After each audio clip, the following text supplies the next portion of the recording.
Jamie George responds to England critics after Scotland, Six Nations defeat. Jamie George, the captain of England's rugby team, admitted that their performance in the Calcutta Cup defeat to Scotland was not good enough. However, he insisted that under Steve Borthwick's leadership, the team is still moving in the right direction. England suffered a 30-21 loss at Murrayfield on Saturday, ending their unbeaten streak in this year's Six Nations.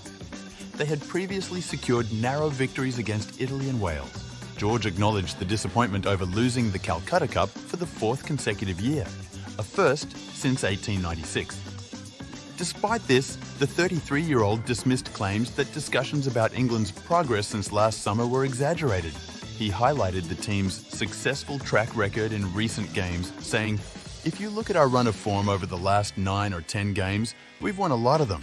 However, he conceded that improvements were needed, adding, "Do we need to get better? Absolutely. Are we doing everything we can to do that? Yes." England showed what they were capable of at Murrayfield in the first 20 minutes, with George Furbank's try putting them 10-0 up and knocking Scotland off their game. However, England unfortunately lost momentum as Duhan van der Merwe scored 3 tries to swing the game heavily in Scotland's favour before Emmanuel Faye-Waboso narrowed the gap back to 9 points. George conceded, "The foundations are good, but as players we need to execute the game plan better. We knew it would be difficult coming up here, with the history that goes into the game, but we weren't good enough."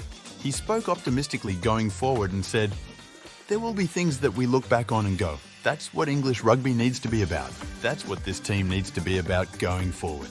I think we saw a lot of that in the first 20 minutes, but I didn't see it in the second 20, and the contrast will be pretty clear when we look back at it. It's a huge learning for us. We're a young team excited to learn, and we need to learn fast going ahead to the Ireland game. George's leadership was commendable when he led England into the Murrayfield showdown only a week after losing his mum Jane following her battle with lung cancer. George is eager to play against Ireland, especially at Twickenham. Ireland are a great team, we know that, but we're going to be a very tough team to beat at Twickenham.